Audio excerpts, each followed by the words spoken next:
Hello once again, everybody. I'm still trying to hang in there. Things aren't just going the best as usual, but taking it one day at a time, even though I have been feeling very sick very past few days. But anyway, for the topic of this video, we are going to finish the top 15 most disturbing movies I've ever seen discussion. I only got 3 more left, so shouldn't be that tough, right?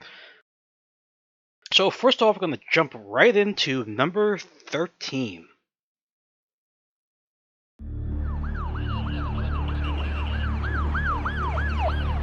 A couple of kids found her. Looks like was. What does it mean? This was no stupid ghetto drive-by. This was psychological, sadistic. Why spread your message into the corpses? Killer wants us to work it out, right? What if they were forced? What if they were tortured till they had to flick the switch? You think he electrocuted his pregnant girlfriend? This is algebra. Look, W delta Z equals. Whoever it is running an experiment. What's our love worth? Our guy wants to know. How much pain will it take before you kill someone you love? I don't think our guy's gonna stop till he gets to the end of the equation.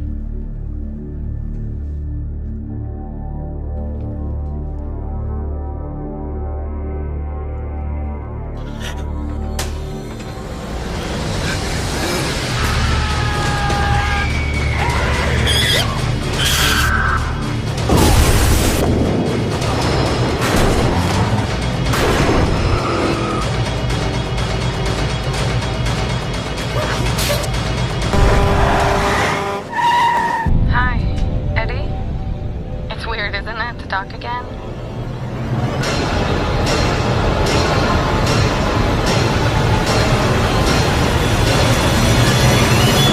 Just flick the switch.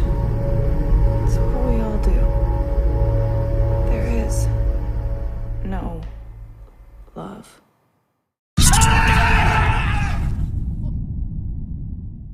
Yep, that's sending shivers down my spine once again, remembering this movie. Okay. So to bring let's bring this up the article right here. We're going to go to trailer folder and 13. Now, this movie does go under 2 different names. The way it is W-A-Z, apparently it's pronounced W Delta Z, whatever that means. But when I saw this movie, again, it came in from, I believe I rented it when I was still working at Blockbuster, right? Let's see, did it say when it came out? 2007, so yes, it would have been when I was working there, 2005, 2011. So the way, when this came into my rental store, it wasn't called Woz, it was called The Killing Gene, as you can see right here. I actually have a copy on DVD, which does say The Killing Gene on the cover, right? Which is sort of a double entendre if you know about the story. Okay, so basic rundown, it is sort of like a murder mystery sort of thing, as you could sort of tell by the trailer, but a lot more on a personal detail and with a lot of torture elements involved as well. So, hang on. Damn, why am I getting gassy? I'm drinking Gatorade Zero. There's not even any carbonation in it. Okay, just go over the cast real quick. Stellan Skarsgård is the main character. If you ever heard this guy, I'm pretty sure you have to some extent, even if you're a casual movie fan. I've seen him in a fair amount of things, to be honest. Off the top of my head, all that... Really? Why did I... Oh my god, that was so random, guys. I'm sorry you had to see that. So... Well, have I seen him in? I remember Deep Blue Sea. He was one of the researchers there, and I believe he was in The Glass House, but that we didn't do that well because of its timing. Okay, let's see. Go through his quick resume right here. This is the movie stuff, right? Yeah, filmography. There we go. They actually made a movie called Friends. Nothing to do with the TV show. Oh, Japanese Swedish drama. Okay, there you go. Yeah, I never saw The Hunt for October. I noticed the Sean Connery thing in the Navy. I never saw that. I probably should, right? What the hell is the ox? Oh, oxen? Okay, Swedish. Is he from Sweden? Hold on, let me check that out. He was born in Sweden. Okay, there you go. That explains why most of his stuff is foreign. Okay, gotcha. He was in the... No, that's a... Is that the Ray Insomnia?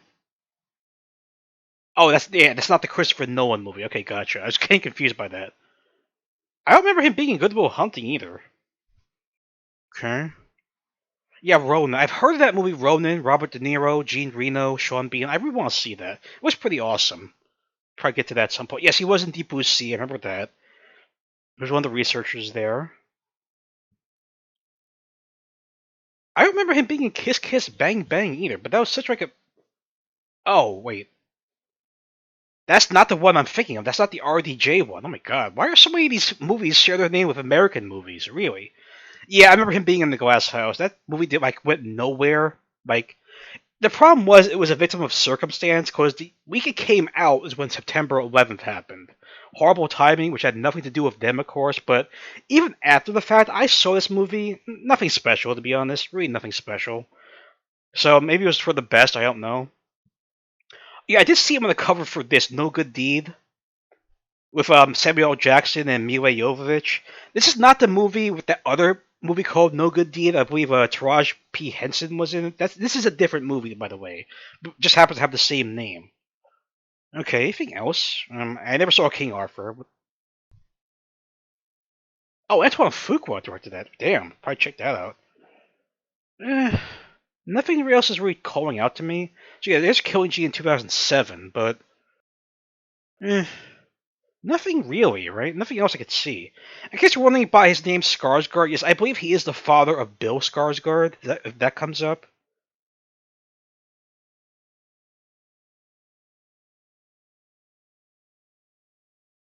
Yeah, Bill Skarsgård, right? That's him. Yeah, yeah.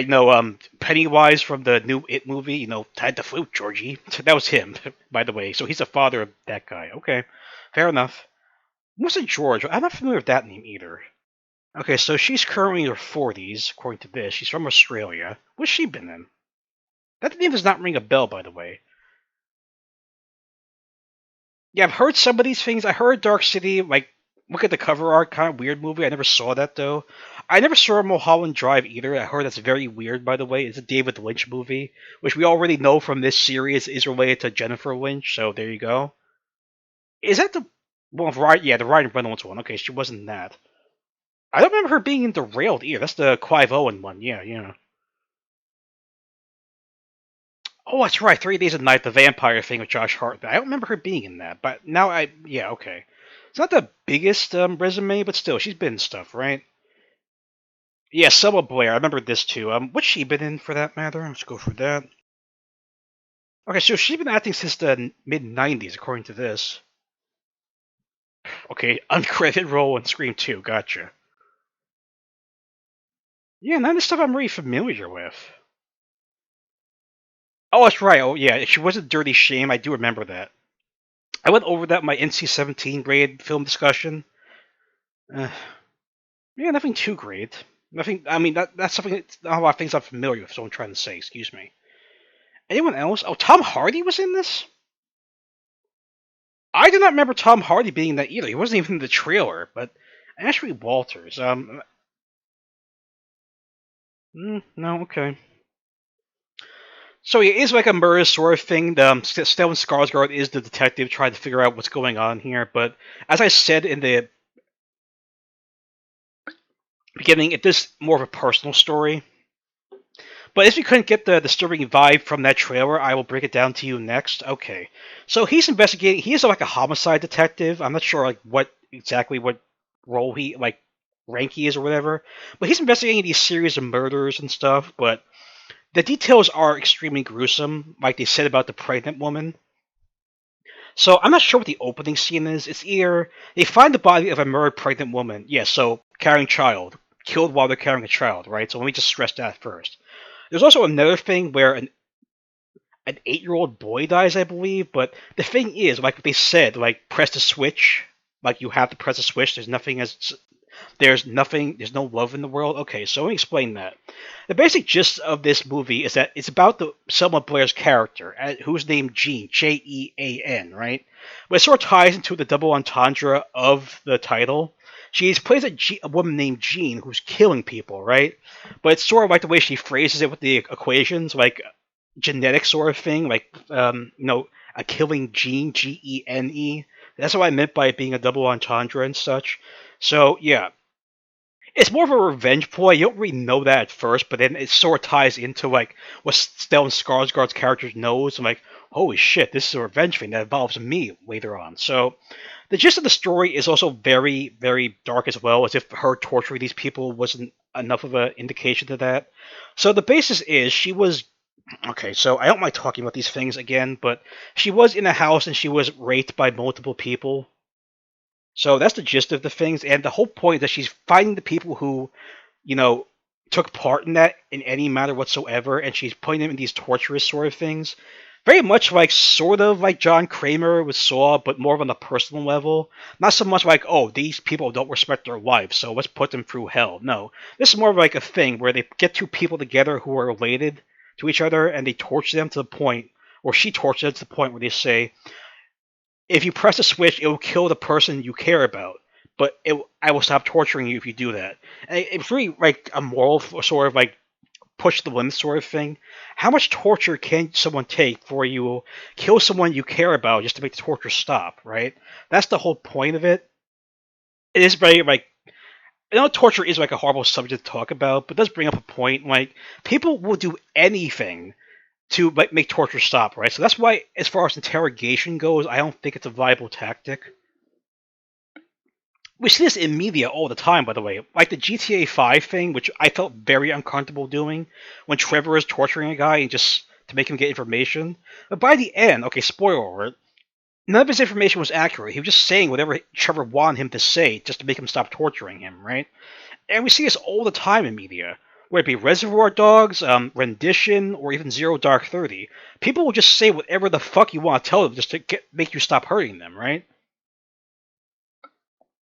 But in this case, it's different. It's not like I'm torturing you for information. It's like, I am torturing you till you kill someone you care about. That makes it a lot more different, but the same principles apply, right? You will give up at some point and just kill someone you care about just to make them stop torturing you, right? That's why it's a very effective sort of thing she does. Not that I approve of it at all, but anyway, you get what I'm saying, right? So yeah, a man had to kill his pregnant girlfriend to make the torture stop, right? A mother had to kill her 8-year-old son just to make the torture stop on her, right? So how is this tied to Stellan Skarsgård's character? It gets very murky. So you see him interacting with this Ashley person, Ashley Walters' character. At first, you think he's just like an informant for him, because, you know, cops have informants all the time. But at the very end, you learn that the Ashley character, he was involved in the assault, right? I believe that's what it was. I saw this movie a long time ago, but yeah.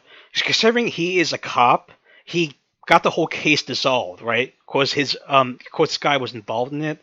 But you find out at the very end, he was not just an informant. The two of them were lovers. Because they show a surveillance thing of them meeting when they don't think they're being filmed and they kiss each other. So that's what made it more personal. So he got the whole case dissolved, not just to save the guy he cared about, but at the same time it screwed over everyone else who was involved in the case as well. So they never got charged or like held accountable for what they did to Selma Blair's character. And by the way, you do see most of the scene in full, by the way, her assault, and they go into very graphic details about what happens as well. So from her perspective, I could understand her being infuriated, wanting to get back at everyone who screwed her over. But at the same time, obviously, no, you can't really go about it in this fashion. So it is just a movie, by the way. I don't think it's based off of anything true. I pray to God it's not. But for the purposes of a fantasy film that's not real, yeah, it does sort of make sense in the long run. So yeah, she finds a lot of people where she tortures them, and you actually see some of the torture, by the way. Really hideous things, by the way. Because I don't know about you guys, but when I see stuff with fingernails, that's my Achilles heel, essentially, when it comes to visual violence. So, yeah, as they show in the trailer, someone with nails. Okay, so let's get down to the end point. The end point is that she gets Stellan Skarsgård and the informant together, right? And the whole point is that she's torturing Stellan Skarsgård to force him to kill the guy he cares about, the lover, the informant. And you see it all. Like, there's a thing where his hand is tied down, and she has these nails right under the cuticle. She hammers them straight forward. Just thinking about that, oh my god. So yeah, she knew the whole time that they were lovers, by the way, and it was like the end point for her. Like, yeah, I'm coming for you last because you let all this happen, because you swept the whole thing under the rug. Well, she goes after the other people who were involved before that, right? So yeah, by the end, it does sort of prevail. His even though yes, he was involved in covering up the whole thing, which is awful, which he did just to save someone he cares about. But at the end, he doesn't kill the guy. No, he says, "Kill me instead," which is quite surprising. But yeah, she accepts that. She does kill him, right? And then she calls the police and says, "I'm here, come find me." So she sort of proved her point, whatever that was exactly, that there is no love. Well, love did prevail. Skarsgård's character would rather die than kill the person he cared about, right? So that's pretty interesting by the end. Of course, the police come, she gets arrested, the informant gets to live, but he's still going to be traumatized forever, knowing that person he cared about went through all this trouble to save. No, he's dead now. So, unlike the other things in this list, or most of the other things, I do recommend checking this out to some extent, although be warned of the graphic content involved, not just violence and torture, but sexual assault as well. So how would this film get received? Yeah, I could see this being received more positively, even gross content aside. Wow, only 14 people reviewed it.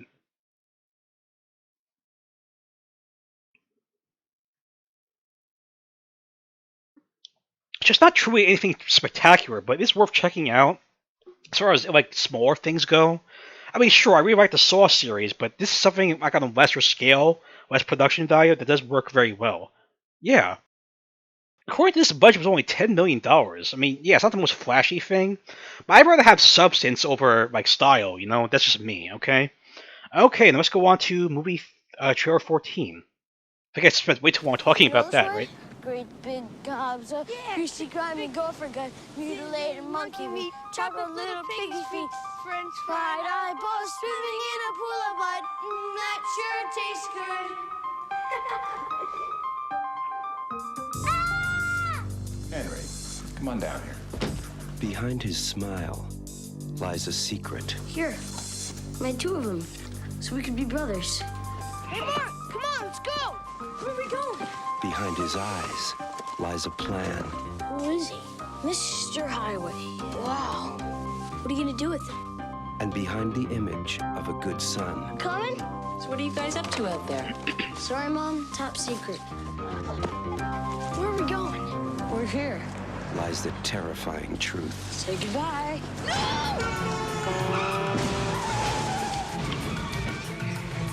You know you did. You could have killed people. I feel sorry for you. You just don't know how to have fun. What? You're a doctor. You know things. Well, some things. What if there was this boy? And he did these terrible things because he liked doing them. Such a sweet little thing. It'd be too bad if something were to happen to her. Would you say he was evil? I don't believe in evil. You should, lady. You should. You should. When innocence Thank you, Frodo. is just a mask. Do you really think I'd hurt her? You wouldn't. Poor Mark. So violent. When trust becomes a weapon, then anyone can become the next victim. Henry. No! Susan!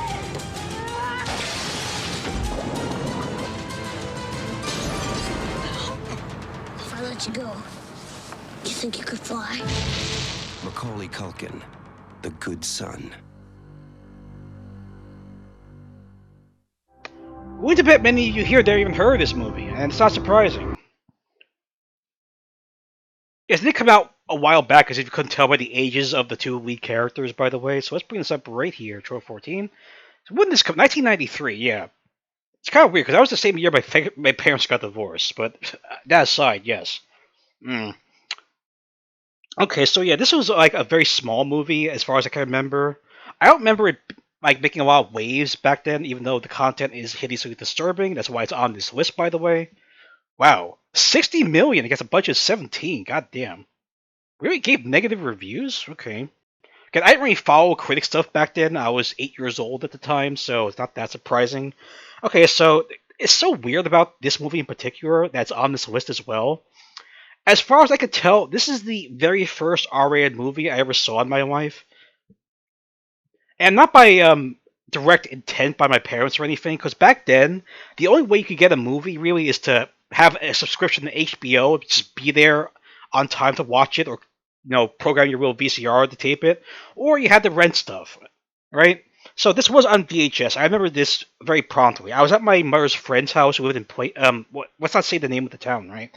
So she claims she rented it thinking, oh, well, this Macaulay Culkin's in it, Kevin McAllister from Home Alone 1 and 2. I'm sure this is kid-friendly. Despite the fact that on the fucking cover it says evil has many faces, it's making that godforsaken look on this. Yeah.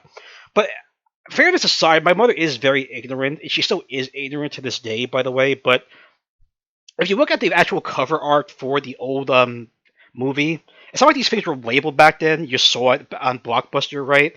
The tiniest little thing, this tiny, tiny little R on the back is always indication of what the movie is rated, right? So yeah, I don't expect her to comb over the back of this movie, like a hawk or something. So she rented it, and even though she realized while we were watching it, it was not meant for kids. I don't remember the scene exactly, but she let me watch it. I was at my mother's friend's house with some other people. I think my sister was there or something, and she let us watch it without incident. She didn't turn it off put on the surprise Pikachu face, just tear it out of the VCR. No, she let us watch the whole thing. I remember after that she said, how does it feel to watch the first R-rated movie? Wow. I guess she was still married to my father, and they were both very conservative at what I was able to watch back then. But then again, that was the last year they were married, so I don't know what that is to say anyway, right? Of course, I'm not even sure if this was when I watched it when they were still married, though. It just came out in 93. It doesn't mean I was at my mother's friend's house watching it when it was 93, right? Could have been 94, 95. I have no idea. I can't remember. So yes, Macaulay Culkin is a very famous child star from back in the day. I mean, his backstory is kind of tragic when you think about it, because his father was very demanding of his children's work. He sort of worked them like a tyrant, by the way. So that was very sad, of course. It's what prompted Macaulay to pretty much quit acting at age 14. He has come back to it, by the way. I will bring up his page right here. Yeah, he's 42 at the moment. Wow. He was born in 1980, so wow, he's 4 years older than me, because I was born in 84. Okay. Yeah. Did it say anything about why he stopped acting at 14? And that's the 2010s. It would have been before that, right?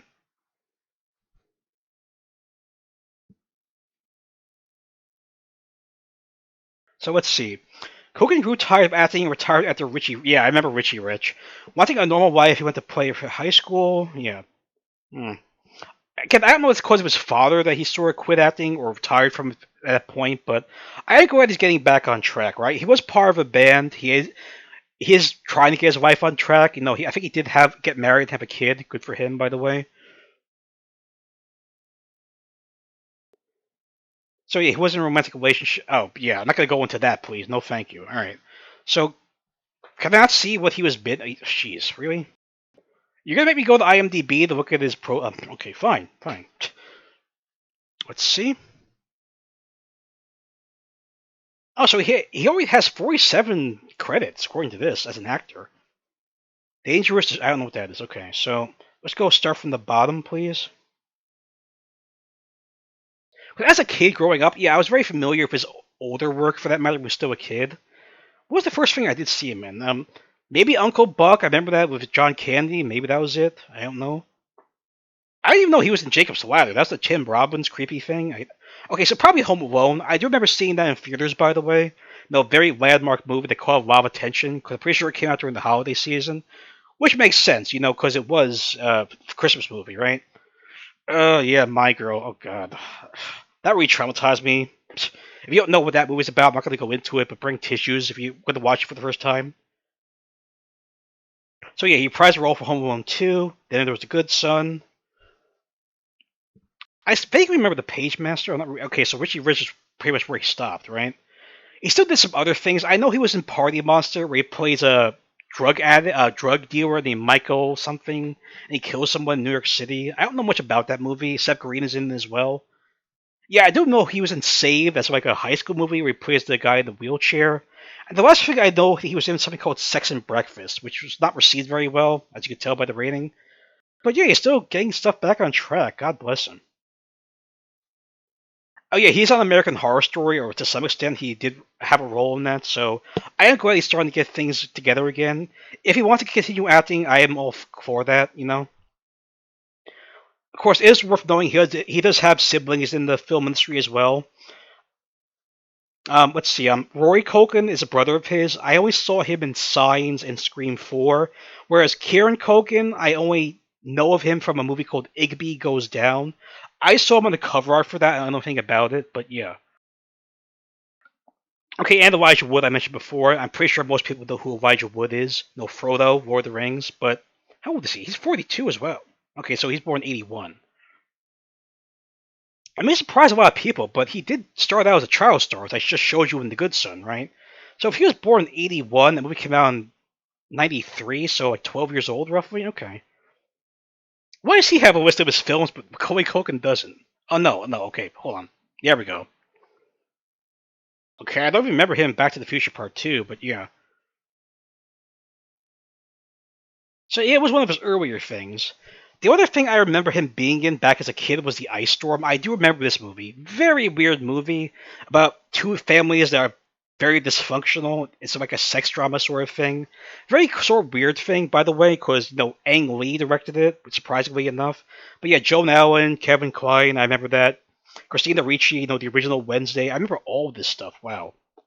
Not exactly a good movie per se, it's just kind of like a weird movie. Not that it's creepy or anything, but yeah. Yeah, of course, I remember Deep Impact, you know, the asteroid thing. He was in the faculty. I remember that as well. Oh, yeah, Sin City. Did he play like a creep in that? And he plays a creep in this movie, too. Eternal Sunshine. I remember that as well. Oh, yeah, he wasn't Bobby. I forgot about that, too. Jeez. Yeah, but I'm pretty sure most people nowadays know him as Frodo from The Rings. Now, don't hate me, guys. I never got into The Rings so much because my father still lived on the East Coast after he got divorced. No, at that point, he was living here. He dragged me to see Fellowship of the Ring, and I don't remember like any goddamn thing about it. I could go into a character death about someone getting shot in the chest, multiple arrows. That's the only thing I remember from that entire 3-hour endeavor. That's all I remember from that because I was just like so uninterested in what was going on. Maybe as an adult I could go back to it and like it more, but alright. So I'm not really familiar with any of the other casts in this movie. I know I'm getting off track here, guys. I'm sorry. That's what happens when these are unscripted, by the way. So, yeah, okay. So, again, what makes this film disturbing? Well, could you tell by the trailer what makes it disturbing? Okay, so the basis is that Elijah Wood goes to his cousin's house. Henry is his cousin, by the way. It's in this rural area. No, I don't know exactly where it was, but he goes there for the summer, I believe. Is it because of the summer? We just looked it up at the plot. Oh, no, his mother died. Oh, okay, stayed during the winter break. Okay, that's the reason. Okay, so things obviously go downhill very quick. I mean, Henry tries to befriend his cousin. I think this is actually the first time they meet each other. But yeah, things just go south so quickly. He tries to like climb up to his treehouse, which, as you saw, it was decrepitly made. It's like, oh, if I let you go, like, are you gonna fall and die and stuff? So he does pull him up, by the way, but then things get really out of control later on. But as you saw with that dummy thing, they're standing on an overpass and they throw it over to give the illusion that an actual person was falling off there. Which, given the nature of, like, if you're just driving, you see something fall, it looks like a body, you're gonna assume it's a real person, right?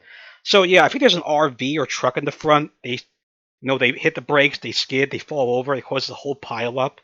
Thankfully, no one is killed in that. Several people did get hurt, but gives the impression of the mind of Macaulay Culkin's character Henry, how fucked up he is and how evil he is. Because you even saw in the trailers, like, what, you don't like to have fun? That's not what a normal kid does, right? That's what a sociopath acts like. Jeez. Again, I saw this when I was 10 years old, and I thought it was just so... Like, this is the same kid from Home Alone that was pranking the wet bandits? No, it just like shook me. But again, my mother did not care, by the way. I don't think she watched it alongside me, but still. Okay. And with the dog thing, there's this vicious dog that chases them. At one point, he does manufacture this weird sort of gun thing that shoots like a bunch of screws or bolts. So he is aiming at the dog while it's farther away from them on the bridge. He says, oh, I'm just going to scare the dog. But no, of course he doesn't. He hits the dog, kills it, And he even says to like Frodo next to him, "Oh, I was only trying to scare him." So of course, shut the fuck up, man. You did not try to scare him. You're trying to kill that dog. So yeah, they do get the body, put it in the bag, throw it down the well, right? You saw that in the trailer also. Also a horrible backstory because Macaulay had Henry had a younger brother, by the way, who apparently drowned in the bathtub before um Frodo got there. What is his name? But Mark. Okay, let's call him Mark, right? Many years before Mark got there, his younger brother drowned in the bathtub. But it always seems suspicious though, because there was no water in the bathtub, right? He was just an infant at that point. Again, very fucked up as well. We find out later, yeah, he just became jealous of his younger brother, so he drowned him, then just drained the water out. While he was a fucking infant, alright? To give the mindset of how creepy and screwed up this kid is, that says enough on its own, right? So eventually Mark learns that there's something wrong with him by the pilot thing and the fact that he shoots the dog. But, of course, like, no one believes him. Like, the woman in the park didn't believe him. His aunt and uncle didn't believe him because he always gives off the impression that he's like the good kid. You know, that's the whole point of the title. He gives this illusion that he's a good kid, but no, he's actually a twisted freak. And of course, things get worse as like Mark tries to expose him. Okay, so Henry he has a younger sister, by the way, Henry as well. They're at like an ice pond, and he tries to kill her as well. He like pretends to spin around with her, but he purposefully gets to a position where she's in the bad area. So he lets go, and she's flung onto a sheet of thin ice, right? And yeah, she falls in to this giant hole because the ice can't support her weight, right? He does sort of rush over and reach out, but he's obviously just faking it, and you can see on his face when he's doing it the most deadpan expression, like, I don't care if you drown. You're my sister, but I don't care. I'm just going to pretend to look like I care. It still just shakes me just thinking about that. Thankfully, there are some adults there because you saw the whole area was crowded, right? They have axes. They manage to break through the ice after she falls in because apparently she can't swim or something. She is alive, but you know the traumatic experience of almost drowning and having your brother trying to kill you, which she doesn't really know that was intentional. I don't think she ever does by the end of the movie, but because you know I'm pretty sure like if you're in cold water like that, you drown a lot quicker than if you were in like lukewarm water. I think she is, like, she's taken to the hospital. I think she's in a coma for the rest of the movie, but thankfully she is alive, by the way. Of course, that, like, puts, like, a breaking point on Mark saying, like, straight up, your son is evil, right? He's trying to kill you. You gotta do something. And they still refuse to believe that. No, the aunt and uncle. The aunt does become a little more suspicious when she finds a rubber duck in Henry's room. Which brings back to the fact that she was trying to find it. She never knew where it went, but Henry has it. So it starts raising some suspicions in her mind. Like, wait, why would you have this? You know I was looking for it. And then Henry eventually just grabs it and throws it down the well, runs outside. So it starts to raise some suspicion, but then it goes back to the other cousin, where he says, oh, what's the matter? You think I would poison my family? And of course, he's at the sink, putting all this food in the garbage disposal, which makes Mark look even more insane compared to Henry. Okay, so here's the big gist of where the climax happens. While he's in the house, the aunt and the Henry go off together. No, they are biological mother and son, right? So Mark eventually manages to get out, run after them because he knows what's about to happen. They get to a cliff. No, like a cliff, like maybe like 70 stories above the ocean, with a bunch of rocks below, like sharp rocks and stuff. He pushes his mother off the cliff and attempts to like kill her. Again, he's only like a little kid at this point, but yet, oh jeez, it's just really hard to watch, by the way. Thankfully, Mark does catch up and start to fight Henry physically. The mother is alright, she manages to get back up the cliff, but the moment she does is when both of the kids fall off the cliff, right? She manages to grab both of them, one in each hand, just as they fall, right? So you see where this is going, right? She doesn't have the strength to pull up both of them. She's holding, I don't know how much like an average 10 or 12-year-old would weigh, but you get what I'm saying, right? Holding over this cliff, like one person in one hand. So you know what? She's going to have to make a choice, right? Of either you let one die and save the other, or you do nothing and you'll lose your grip and both of them would die, right? Very horrible position to be in her position as well, because she already lost her son. She realizes at that point that her other son killed her younger son. Jeez, it's just really hard to watch. You don't know what she's going to do in that moment, and of course Henry's trying to appeal to his mother, even though he just pushed her off the same fucking cliff. Like, Ma, I love you. In the most, like, emotionless state imaginable. Like, he does not care at that point. If she, you know what I mean? So, like, he just tried to kill her. He's trying to act like no, like, emotion whatsoever. Oh, you should save me, even though I just tried to push you off the same cliff. So it's a very tense moment. So you don't know what she's gonna do at that point, because it is her son biologically, and yes, she does know that he's like disturbed in some way. It's never really explained why he's like this, because maybe it's a mental thing, maybe it's just not or something. Honestly, in that situation, you wouldn't just want to chuck him off a cliff, right? You'd want to get him help in some way, right? Even if his actions were definitely criminal, he'd probably be in the institution the rest of his life. But you get what I'm saying, right? You're losing your grip on your you know what I'm talking about, right? Your nephew and your son. So it cuts to her, like, sort of like hesitating for a bit. She closes her eyes and she lets go of Henry. She lets her son drop, like, whatever amount of stories that is. And she manages to get her nephew up, Mark, now she has both hands. So, yeah, he falls and lands on the rock at the bottom. Like a big, like, rock thing, dead on impact. And by the way, it's not very subtle either. You hear him scream while he's falling, so definitely not something to really rejoice in, even though he was a bad character. Alright, so at the end of the movie, it pretty much establishes that, yeah, he comes back to the area to reminisce about the trauma he went through, Mark. Not that he's, like, necessarily angry at his cousin, but he realizes, yeah, he was really messed up, and this was not the outcome he wanted by any of this. He just feels bad about the whole thing. And don't forget, this is the first R-rated movie I ever saw, first one. And wow, what an introduction, right? Curious, anyone here watching, what was your first R-rated movie you ever saw? I know it's sort of like subjective for me saying this as an American, because I know not all my audience is from America, right? So I know the rating system's very different over the world. Okay, so let me rephrase that. What is the first movie you saw that's the equivalent to an R-rated movie? I'm just wondering. Because obviously, yeah, probably not familiar with a lot of other things that are in different media forms, like foreign films and stuff, but I'm just curious. Or maybe by American standards, was the first R-rated American movie you saw? I don't know. Of course, this was mine. I shared that story with you guys. Okay, so, jeez. Again, about the movie itself, it's not bad, but from a visual perspective, it's not very violent either. Even when he shoots the dog, the death happens off camera, so you don't see any blood or anything. But it goes back to my point about the nature of what happens. Not seeing it visually, but the nature of what happens. Like trying to drown your own sister, shooting a dog, causing that pile up on the expressway or whatever it was. That's what I'm talking about in terms of being very disturbing, right? The nature of what happens, not seeing it, you know? Which definitely qualifies for this list, by the way.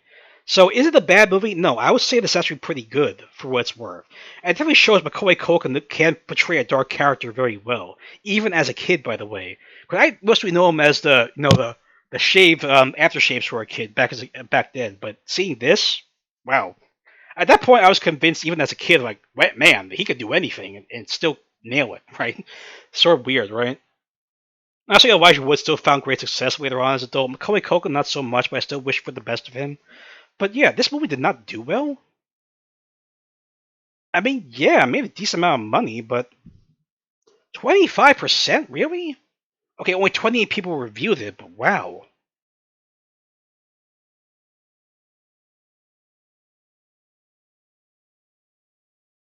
Okay, wow.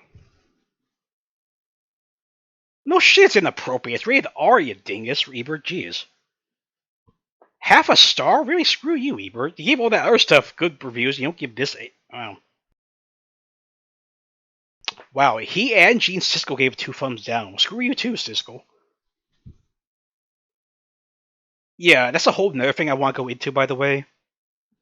Now, many people are wondering, why would you cast Macaulay Culkin in this role? Apparently, there was a lot of behind-the-scenes controversy. I haven't been able to confirm this, but apparently, remember how I said Macaulay Culkin's father was a control freak?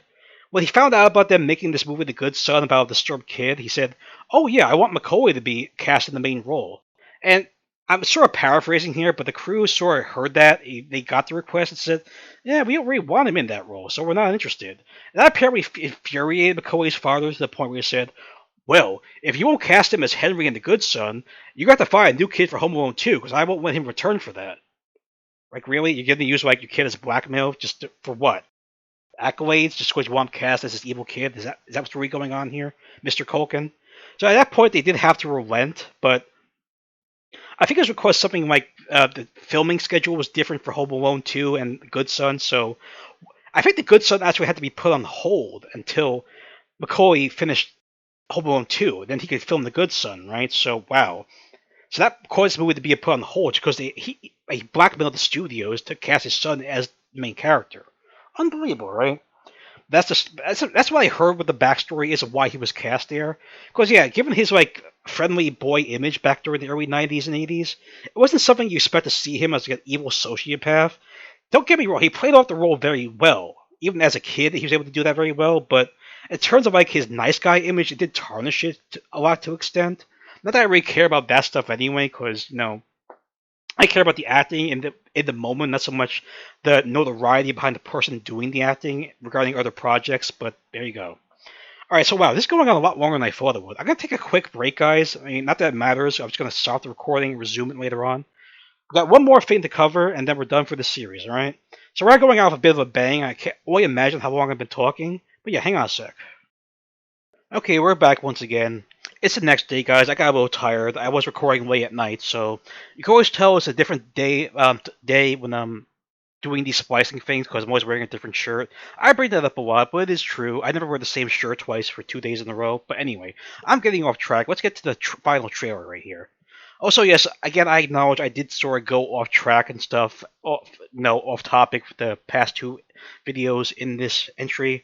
I apologize. Again, I don't mean to, like, drag stuff out for any reason. I'm not trying to do that. When my mind is on an idea and not on a script or anything, it just goes bananas, essentially. So this is the last part of this series, so it's not going to be that big of a deal. But anyway, let's just get on with the trailer, shall we? Trailer 15.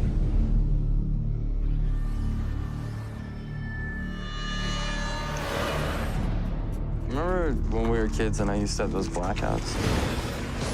Well, some of those memories have been coming back to me. There are moments in life we choose to remember. Do you think that we'll be together forever? And some memories we can never forget. All I know is that by reading these journals, I might be able to get Kaylee back. I'd think twice about what you're doing. You could wake up a lot more messed up than you are now. I haven't seen results like this before. But what if you could go back in time? You are completely relaxed. Think of it like a movie. You can pause, rewind, or slow down.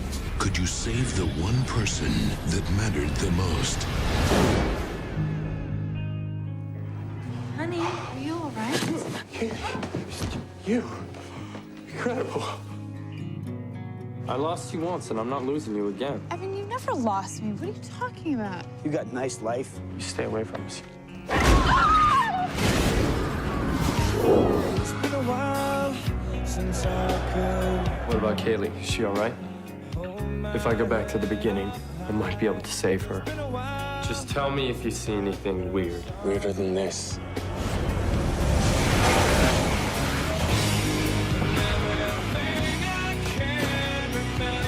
Kaylee, that you were happy once. With me. Why don't you go back and save me? How are you doing this? You wouldn't believe me if I told you. You can't change who people are without destroying who they were. Every time I try to go back in time and help someone, everything just goes wrong. Oh my God, what did we do? You can't play God.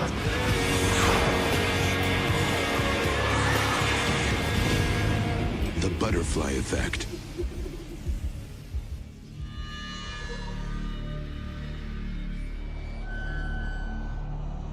Ooh, okay. Oh, that's the final trailer. Now let's go into the discussion real quick. Gonna bring up on Wikipedia. Trailer 15. So this came out when? 2004. Okay, so yeah, I sort of remember this coming out, and my local newspaper, which was still a thing that I did back then, 2000s physical newspaper, they shredded this to pieces. They said it was an abhorrent piece of garbage. I think they gave it like 1 star out of 4. Okay, so go over the movie itself before I get to what makes it disturbing. Yeah, as you could see in the trailer, it does deal with like the concept of time travel and stuff. Also, the butterfly effect as well. Which, if you're unfamiliar, is sort of the idea, that if you go back in time, the slightest little thing you could possibly do that seems the most insignificant and imaginable can change the future in ways you couldn't possibly imagine. I believe that theory somewhat comes out of a short story called A Sound of Thunder, I believe. It was written by someone named Ray Bradbury, if I recall. It does deal with a guy who goes back in time to like the prehistoric period, but then he goes back forward and realizes the whole future is fucked up, right? Now he doesn't know why this happened per se, but then he realizes later on that while he was back in the prehistoric period, he stepped on a butterfly. He sees a dead butterfly on his shoe. That tiny little butterfly affected the future because he stepped on it. It affected the way so many different matters. Now, believe it or not, they did make a movie called A Sound of Thunder. I'll bring that up real quick. I do have to lean over to get to it. A Sound of Thunder, yes. I did see this, by the way. It does sort of drive the... Yeah, so, yeah. 1952 short story with the same name by Ray Bradbury. I was right. So, does this deal with what the movie dealt with? In the year, time travel has become reality. Yes, this is what the story dealt with. Okay, so I'm not going to go into details about this movie because that's not what I'm talking about here. But just from that comparison alone, this movie right here does deal with what the short story does and does demonstrate the same thing about changing the past has bad effects on the future, right? Now, as far as that movie goes, The Sound of Thunder, not the best. It's PG-13. That's a big deal or anything. It just didn't really drive the point home for me about how dangerous this thing could be. Edward Burns plays the main character. I imagine many of you don't even know who he is. He was Ryben in Saving Private Ryan. He was some other things. 15 Minutes, who I bet none of you ever heard of. And Confidence, another thing many of you probably never even heard of. But yeah, getting off track here, as usual, go figure. Okay. So, the name of this movie, Butterfly Effect, does tie into the whole thing that if you go back and change something, it affects the future. Not specifically with a butterfly per se, but the idea that spawned from that short story, right?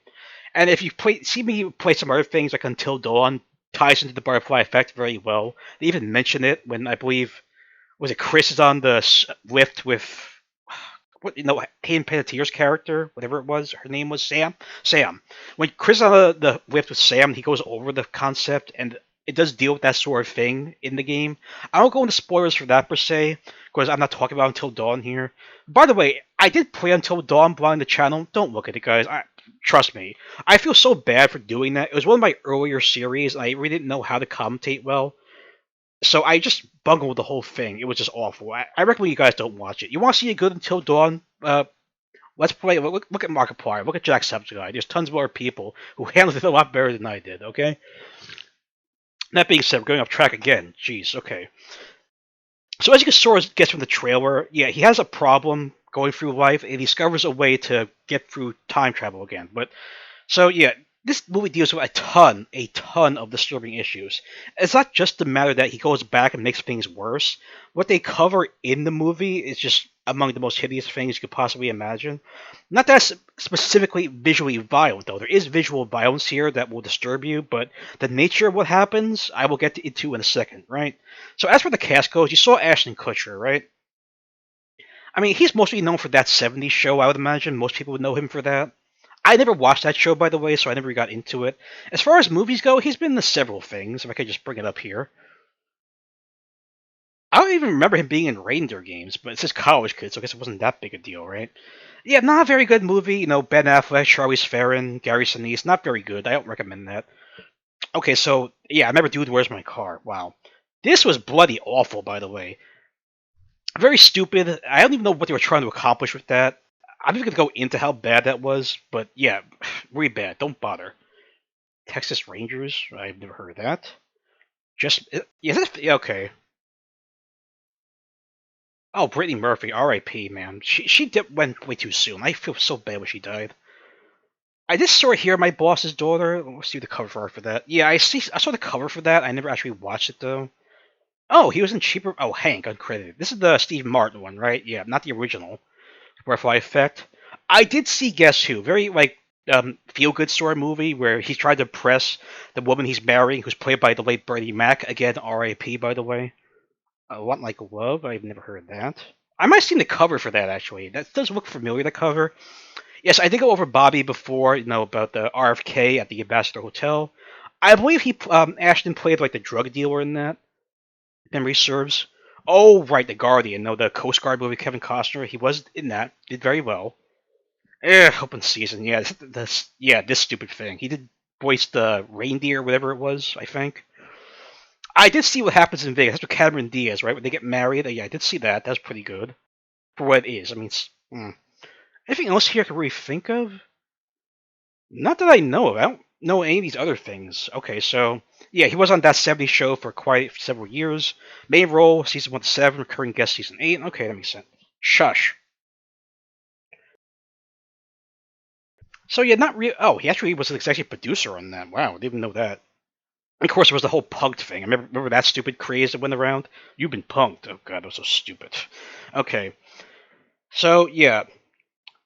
Now, Amy Smart, I don't think most people would know even less, by the way. What I've seen her in, very little. She was in some movie of Ryan Reynolds. I don't even know what the name of it is.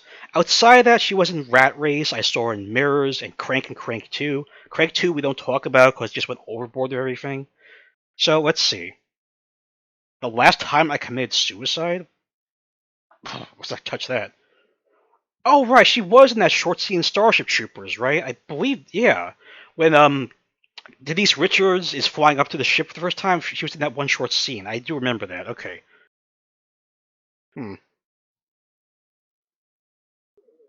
Papa, you gotta stop. Oh god, she was in Road Trip. I saw that. I really did not like that. I thought Tom Green was very despisable, like not likable at all in that movie. Okay, yeah, there's Rat Race. This is very underrated, by the way. It has a huge, gigantic cast, a very comedic, down to earth sort of thing. I do wish it got more attention from reactors. I'm not aware of anyone reacting to it, but at the same time, I haven't really looked for reactions for it. Raptors, check this movie out. Pretty underrated. Okay, let's see. She was in Blind Horizon? I don't remember her being in that. This is also a direct-to-retail release thing. I imagine most people don't know about it either. It deals with the presidential assassination. Val Kilmer, Neve Campbell, yes. Sidney Prescott from Scream is in this movie. Something she was known for outside of that Scream franchise. Okay, I did see that, by the way. It's alright for what it's worth. Nothing spectacular. Okay. I never saw Starsky and Hutch. That's the Ben Stiller, Owen Wilson thing. I never saw that. Okay. Yeah, Just Friends. That's it. Ryan Reynolds. Yeah, I never saw that either. Probably should at this point. Yeah, there she is in Crank. The first Crank was pretty good, right? The second one just went overboard with everything. I don't like the second one. We don't talk about that one. It just ruined everything that the first Crank established. Not a fan of it. Yeah, there she is in Mirrors. Okay. Insanely violent horror movie, by the way. She plays Kiefer Sutherland's sister in that. Just remembering how certain scenes in that movie, they're the most grotesque I've ever seen. By the way, not that the movie isn't that good even. It's just kind of like, yeah, it's there, but not really interesting. Yeah, she was same character, Crank High Voltage. Anything else, really? Not that I'm aware of. Okay. As far as the other cast goes, let's see. Yeah, I am aware of Ethan... I don't know how you pronounce this guy's last name. Is it Suppley or Suppley? I'm not sure. I'm always bad with pronouncing last names, guys, so I apologize for that. He's more of a character actor, from what I've seen. Yeah, he is very much associated with Kevin Smith. There's Mallrats, Chasing Amy. Oh, yeah. I remember him in American History X. He was that gigantic racist piece of shit. Okay. So there he is in Dogma again, their Kevin Smith movie. He was also in Road Trip, okay. Oh, I have heard of Vulgar. I saw a trailer for that. It's about like a clown that kills someone in self-defense. I'm interested in looking into this. So, I saw the trailer for that ages ago. I just never bothered watching the movie. Okay. I don't remember him being in Evolution either. Very dumb movie about an alien invasion. Not the best, by the way. I'm willing to bet many of you never even heard of this movie, but yeah, there's good reason, because it was not that good. I do remember him and John Q. He was the security guard at the hospital. I remember that. Okay. I remember him being Cold Mountain either. Jeez. Another underrated thing, guys. Go watch that if you haven't seen it. There's Butterfly Effect. I never saw Without a Paddle. Never saw that. What kind of dumb? No. Matthew Lillard, Seth Green. Never seen that advertised. Yeah, I remember him being in Clerks 2, buying from Jane Silent Bob. You know, it's more of a cameo because apparently he was like acting on something called My Name Is Earl. You know, with Jason Lee, and Jason Lee were cameoed later in that same movie. Oh, he was in The Fountain. Yeah, I heard horrible things about this. I tried watching this back in the day. I couldn't even get through it. It made no sense to me. Yes, I do remember him, Mr. Woodcock. Very dumb movie, though. Not very good, by the way. By the way, that is the real name of the movie. The character is Mr. Woodcock, and that's his literal name, played by Billy Bob Thornton. So don't check that out, guys. I just wasn't a fan of it. Anything else? Oh, right, it's Stopball, the train movie, right? Yeah, I remember he was in that too. Okay. It's so weird. I don't remember who he played in Wolf of Wall Street. Because, yeah, fabulous movie, by the way, guys. If you like Scorsese, you like Leo, you like bizarre, true-life stories that just seem unnatural, check this out. Absolutely. Oh, he was in Deepwater Horizon. I never saw that either. I should. As far as Peter Berg goes, I saw Lone Survivor. I saw Patriots Day. I never saw this. I probably should, right? Okay. Oh, he was also in Clerks 3. Okay, whatever. Was he on My Name Is Earl? Is that something that happened back then? I don't know why I'm not seeing it. I thought he was on that show. Oh, there sorry, guys. I can't see him with my glasses. He was a recurring character in My Name Is Earl. 96 episodes. Wow. Okay. That's all I pretty much know as far as the main... Stevie, you better calm down. I think I heard the name Eric Stoltz, right? I think he was in some older things. Let's see.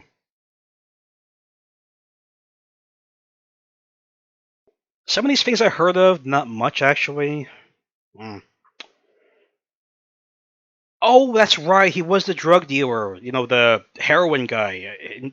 How did I forget about that? Jeez. As far as his name goes, didn't he like guest star on Danny Phantom? Let's see if I can find that real quick. Wasn't he like the bad version of Danny in the future or something? Is it not here? It was a voiceover role, but it's gotta be here, right?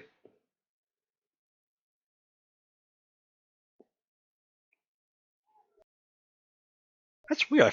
I could have sworn he was the bad version of Danny in that. Unless I'm just not seeing because I can't see. Let's see.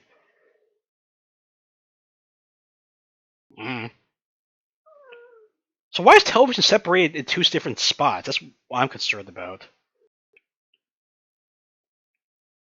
I don't know, guys. I only know when Danny Phantom aired. It was only on for 3 seasons, but yeah. Otherwise not listed here. I'm pretty sure he was the bad version of Danny in that. For that special, The Ultimate Enemy, whatever. Okay. So that's pretty much the cast as far as I could tell. As far as the movie goes, I know I'm getting off track again. I'm sorry. Might as well go out with a bang for the final segment, right? Okay. So let's get into the nitty-gritty of the movie. What makes it so disturbing? A lot, by the way. So, yeah. It takes place over the course of different periods, obviously. Considering I explained that. You can even see in the cast they had different people play them at different ages.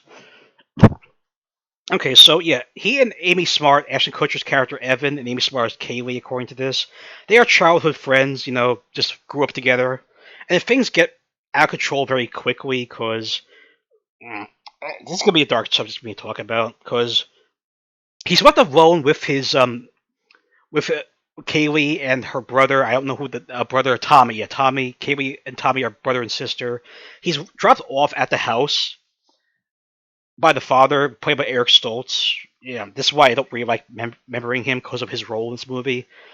And it just gets so bad, because they're sexually abused in that period. It shows them outside, and the father's saying, like, hey, you're going to be part of a movie. And that sets up bad vibes all over the place when you think about that. But then he sort of has a memory lapse, because that's what he's going through as a kid, and it cuts to him, and I just hate talking about this. It cuts to a shot of him and the daughter and Kaylee in the basement while the father's filming them. You know, thankfully you don't see anything, but they're both shirtless or something to that effect, and you get a clear idea of what the fuck is happening. I'm not going to go into that, guys. You can tell for yourself. Thankfully, they don't show anything truly explicit, but knowing what they're doing. In fact, he's saying you have to kiss each other and act like you're married while you're naked. Oh, God. Just kill me now, please. That's the That's the backstory for everything that happens so much. Things get worse, of course. Because Tommy is a delinquent at that point. He just keeps getting involved in bad things. So eventually it fast forward to Ashton Kutcher being in college, right? His roommate is Ethan Suplee, though he plays a guy named Thumper. I don't know why you would name him after the rabbit from Bambi or whatever, but whatever. Shh. Sorry, guys, my dog's driving me nuts. Okay, so he starts having these periods where he would just black out and not remember anything. So he goes back to Amy Kaylee, who's an adult now, played by Amy Smart. He sort of reminisces in her, trying to figure out what's going on. He brings up the abuse, which he never should have done, by the way. And it freaks her out to the point where, why weren't you here for me? I thought you were going to protect me and stuff. So she runs off. He goes back to college, and it turns out that she ended up killing herself. As if this movie could get any darker, right? The brother calls him and says, "What'd you say to my sister? She killed herself. I'm coming after you next." So when he throws the note onto the coffin saying, "I'll always be there for you," that's pretty much him realizing, he messed up. So he then learns through these diaries he assembled over the years. He has the ability, by reading the diaries and what they entail, the moment where he wrote them, he could go back to that period in time just by reading the diary. So it's sort of discovered accidentally, sort of just reading into it, and then he realizes by looking into this stuff, he can go back to that period. So knowing that his childhood friend just killed herself, he comes up with an idea, maybe if I could go back to that moment and stop it, things would be better, she'll be alright. He's brought back to that moment in the basement. He's still in his kid form, but as an adult, knowing everything that happens. So obviously he goes off on the father, calling him a creep and stuff, saying he's going to tell everyone, which catches him by the surprise because he has no idea what the hell is happening. But it's only for a short period he ever goes back in time, right? So he gets the impression, stop abusing your daughter, get your shit together, right? And fast forward him to the future where he wakes up back in college next to Kaylee. So you think everything's going to be alright at this point because she's not, messed up mentally or physically. He's with her in college. He's part of, a jock sort of group, very successful and stuff. But here's the point the movie's trying to drive down, right? You fuck up the past, you will fuck up the future. I mean, if you go back to the past, right, you will fuck up the future. No matter how insignificant or well you think you're doing, it will just make things worse, right? So the end result is that at that scene, at that point, well, he didn't abuse his daughter, but he took out all of his aggression on his son, Tommy, instead. So he confronts the two of them at college with the bat. He tries to attack them. But then, Evan makes it worse, getting full of aggression by him attacking him. So he ends up killing him. Not intentionally, by the way. He's sort of beating him with and stuff, saying, you can't do this to me. I hate you. Then, out of a fit of rage, he grabs the bat and just slams it on his head, which is off screen, by the way, but you get the impression, what happened, right? His rage got the best of him, and he ended up killing the brother, right? Now, given the circumstances, I mean, it's obviously very iffy how self-defense works, but he's arrested for killing him, because at that moment, right, he was anger consume him to cause that. It wasn't really self-defense at that point, because he was incapacitated, Tommy. He wasn't capable of fighting back at that point. So yeah, he's sent to a federal prison, right? It's not really sure. I imagine it's more like he was put there, arrested, held, maybe without bond, or he couldn't afford bond. It's not entirely sure yet. It's not entirely sure if he was convicted yet, or if he's awaiting trial, but no, going to a situation like that, federal sort of thing, where all these guys are trying to kill you and assault you, yeah, it's pretty fucking frightening. Not that I can say that from experience, of course. I hope I never will. So then he comes up, he realizes, I messed up. I have to go back and fix it again, right? So things get really bad, of course, in the prison portion of the movie. He gets his cellmate to trust him because he's very religious. He goes back to a point where he's a kid, and he impales his hands on some leather things, so give off the impression that he's sort of like Jesus, with the crucifixion. So he gets his cellmate to trust him, right? Because at that point, he can only go back in time by reading these notes, right? But his mother got him the notes when she visited him, but some of the prisoners stole it off of him. So he only has a tiny little excerpt, so he can't do anything with that. So he convinces someone to help him. Okay.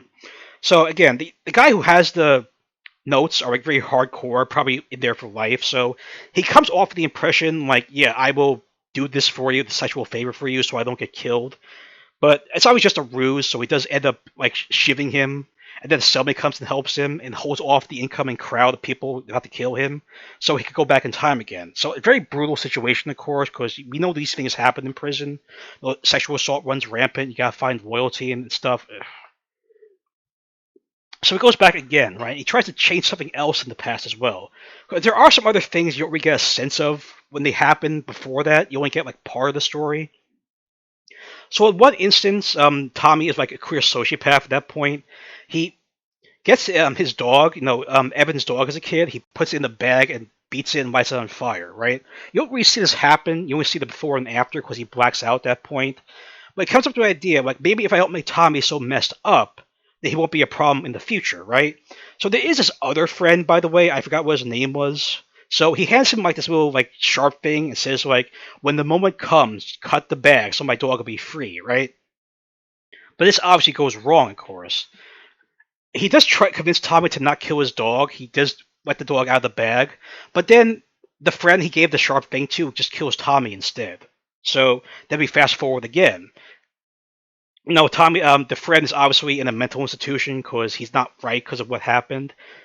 Because Tommy's dead, his Kaylee is still messed up from all that, so he messed up again, right? So he comes up with another idea. What if I go back again and change something else? Well, at that point, I believe Kaylee became a prostitute because of all the trauma of losing her brother from the friend killing him and stuff. So again, it goes back to another issue, right? This is really sickening, of course.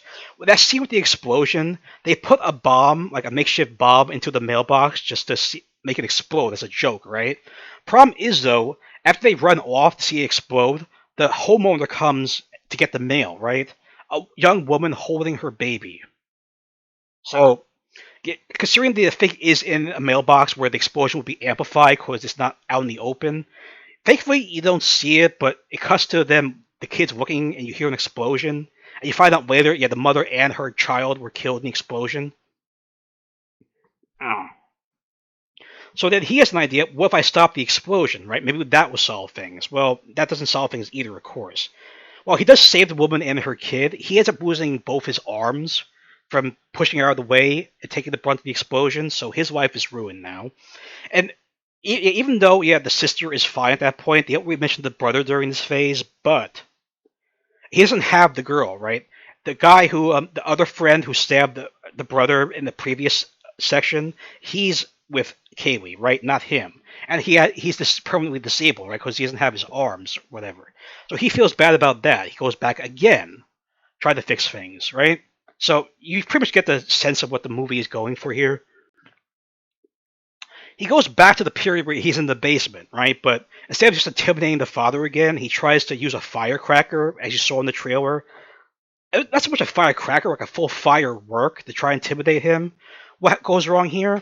He loses control of it, Kaylee picks it up, and then she gets killed, right? As if things couldn't get any worse. So, end result at this point is that he's in an institution now. His love interest is dead, so things are just getting worse and worse and worse. And furthermore, at this point, since he's in an institution, he does not have the diaries anymore.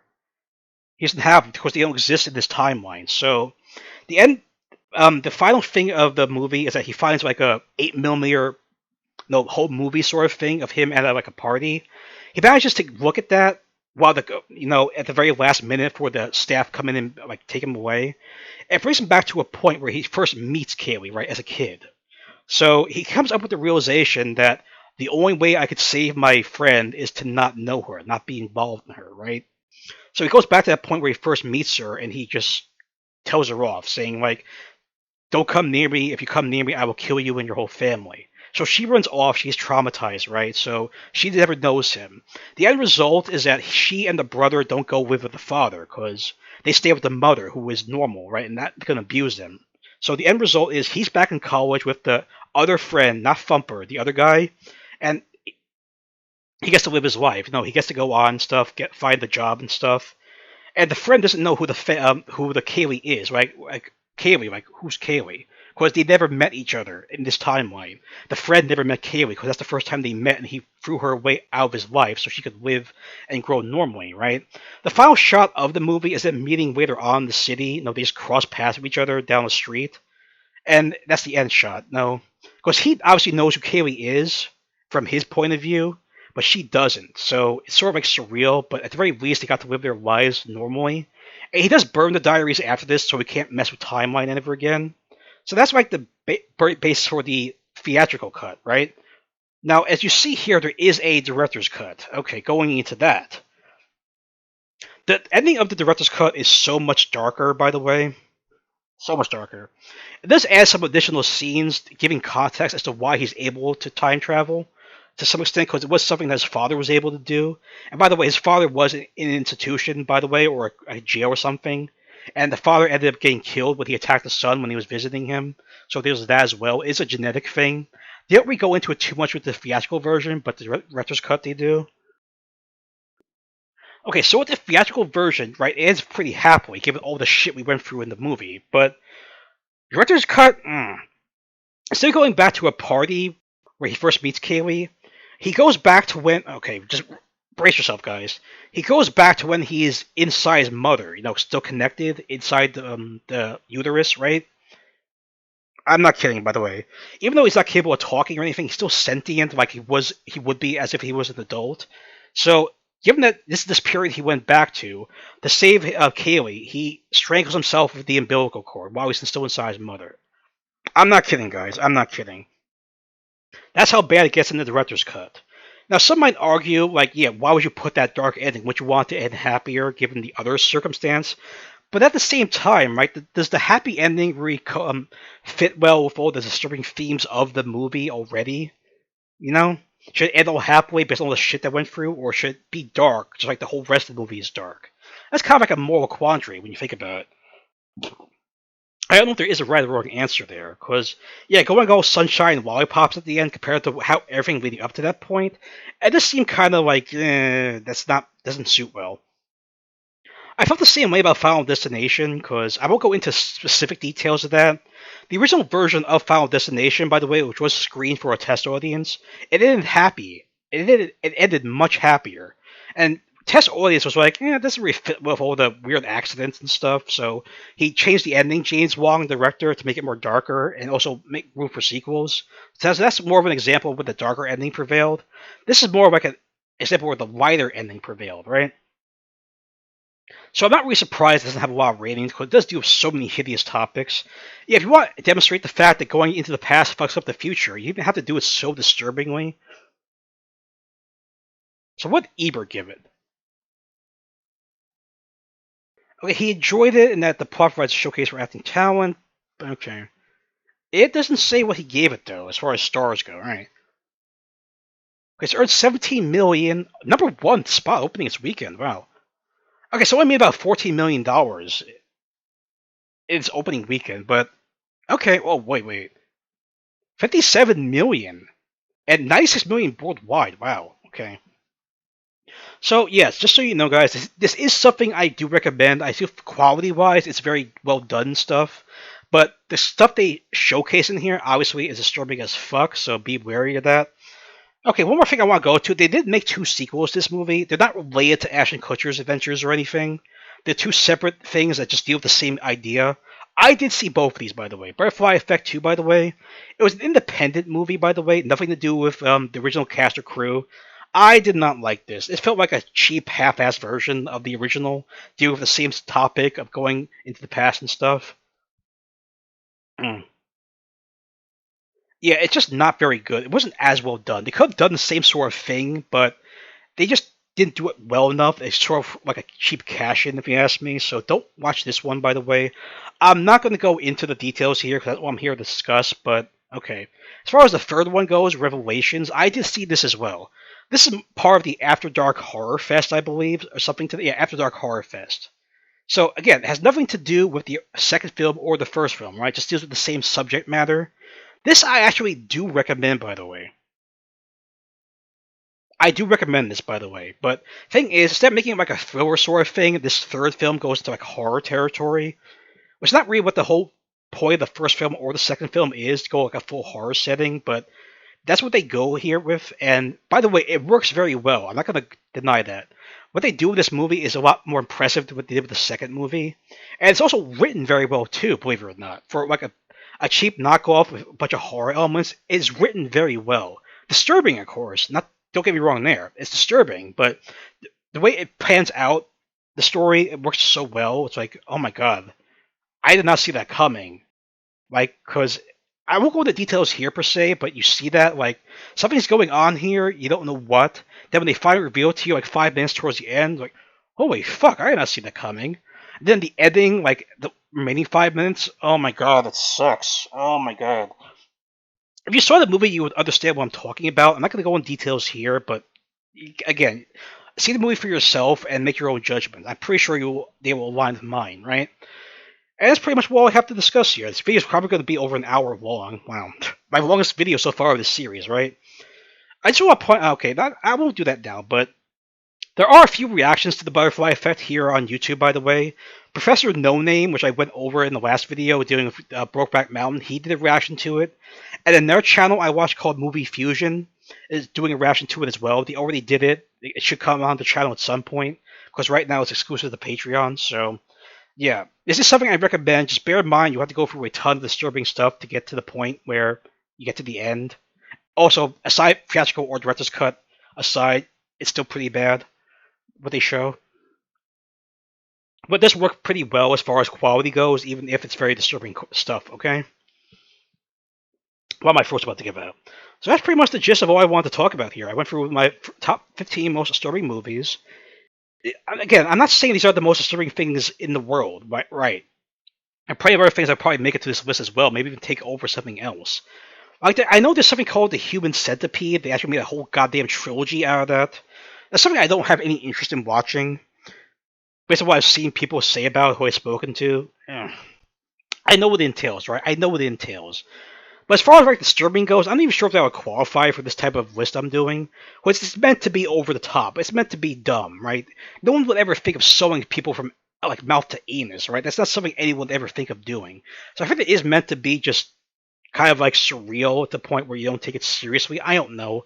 I have not seen any of those movies. I have no real desire to, for that matter.